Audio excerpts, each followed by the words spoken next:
Surely the Lord God does nothing unless he reveals his secret to his servants, the prophets. A lion has roared. Who will not fear? The Lord God has spoken. Who can but prophesy? I overthrow some of you, as God overthrew Sodom and Gomorrah, and you were like a firebrand plucked from the burning, yet you have not returned to me, says the Lord. Therefore thus will I do to you, O Israel, because I will do this to you. Prepare to meet your God, O Israel. The word of the Lord. Please stand for our responsorial psalm. Our response, lead me in your justice, Lord. Together, lead me in your justice, Lord. In the morning I will direct it to you, and I will look up, for you are not a God who takes pleasure in wickedness, nor shall evil dwell with you. The boastful shall not stand in your sight. Response. You hate all workers of iniquity. You shall destroy those who speak falsehood. The Lord abhors the bloodthirsty and deceitful man. Response. But as for me, I will come into your house in the multitude of your mercies. In fear of you, I will worship toward your holy temple. Response. Glory be to the Father, and to the Son, and to the Holy Spirit.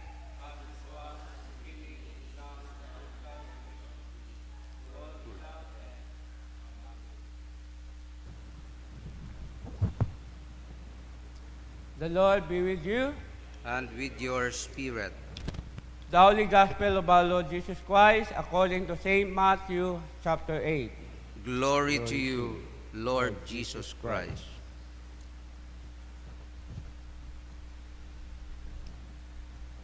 Now when he got into a boat, his disciples followed him. And suddenly a great tempest rose on the sea, so that the boat was covered with the waves, but he was asleep. Then his disciples came to him and awoke him, saying, Lord, save us, we are perishing. But he said to them, Why are you fearful, O you of little faith? Then he arose and rebuked the winds and the sea, and there was a great calm.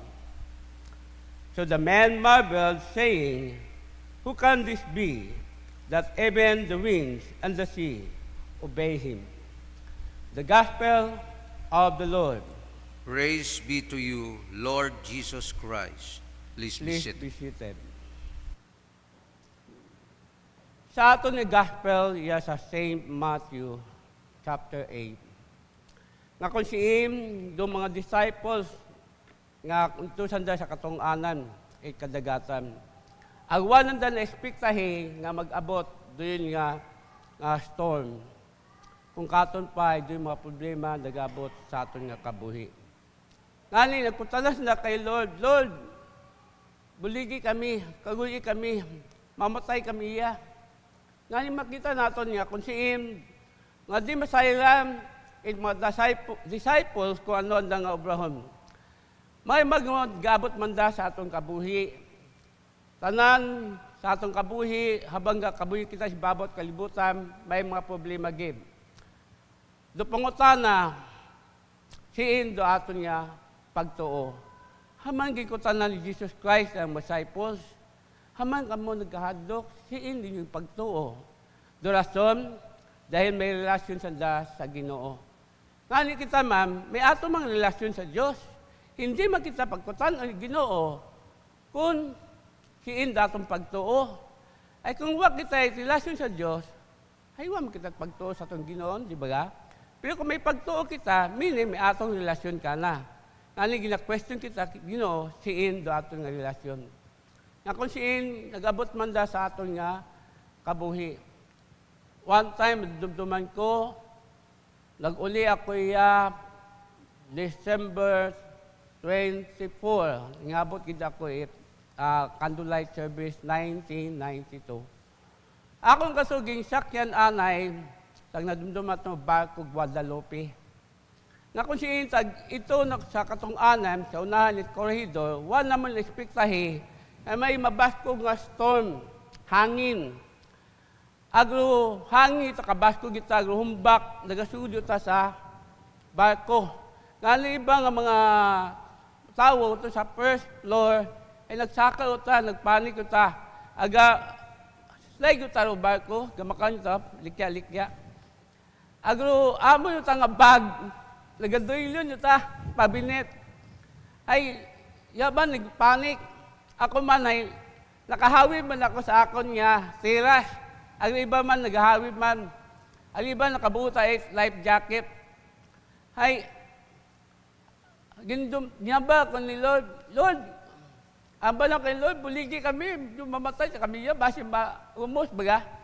Ay, ginkusta na kay Lord, haman ikaw nahadlok. Sige yung pagtuo. Ay, dumdum ako, Lord, patawara ko. Nga ako namat ba nga, down ba ang pagtuo ba? Nga ni, kato nagsugod. Minsay Diyos. Nga gamiton do pangalan ni Jesus. Nga rebuke mo, nga hangin, magapundo, mabaskog, arubagon, magapundo, in the name of Jesus. Hamba ko sa mga kaibahan akong iping sa tiras, hindi ka mo magkahadlok, may Ginoo kita. Ano ba makon inyong nga religion? Magtuo kita sa atong Ginoo. Nga layo at imposible. Nga ni, riba, nagpangamuyo, ako man, sige magpangamuyo, rebuke in the name of Jesus, instantly. Siguro mamba natin nga mga 10 minutes, sobra, nagkalma do hangin. Pagkaaga, iyon kami sa dumagit, nosi ko sa bilog ang bag. Ay ang bag sa bilog, may kaibahan nga lata bang biskwit, nakahigot sabi mo, sa bilog, nosi ko, ito ba akong agtong sa bilog bag. Limnantayan ko, gaguwat, basi mo ako, bit-bit ba? Ay, tagsangkilang kami, panahon ko sa ito, tagal sa piyak at tilas. So, madaling salita, nakabot ako it's candlelight service at 24/1992. Nanimakon ay, salamat kay Makon Lord nga, turuan mo ba kami, ipagtuo, gimpandamdam mo kami. Abang ani sa Hebrews 12 verse 2, ano man problema nagabot sa atong kabuhi, ituon naton, datong pamantawan sa Diyos. Look unto Jesus, ay halinan atong pagtuo. Ngani maigmanghod, hindi man kita pagkutanon Ginoo kung siin datong pagtuo kung wa kita itilasyon sa Ginoo. Amen? Ang makita naton nga bukod yamang saring mabutang sa ating health, sa finances, problema sa pamilya, hay gamiton natong pagtuo. Dahil doon yung promise Ginoo katong tanan. Magkita, magpanawag ka na. Kita, magadamp ka na. Datong Ginoo, way magpabaya, hindi na kita pag-aywanan, hindi na kita pagpabayaan, kung kita nagadamp ka na. Kung makita natin, kung gospel na ito, kung Domingo, na datong babayi, 12 years magnadugo, nabatian ang nana, do ngalan ni Jesus, agambay ni Padre Bishop John, Domijon, yung nakabati mo, mensahe sa mga tao. Kung sino nagmarites ka na, gihawakan na doon yung mensahe. Kung mabuhitan ko man ang laylayan ni Jesus, ay magamayad ako. Mamambaya sa atong pagtuo. Kung buhitan natin yung mensahe Diyos, the Word of God, mabato natin, do kadagagan nga una sa atong pagsalig sa Diyos. Amen? Agdaya pagpadumdum katon kanan Ginoo. Na hindi kita maduwa at paggaom. By Diyos kita, nga una, magabuli katon, kung kita magadaw ka na, may pagsalig ang pagtuo. Amen?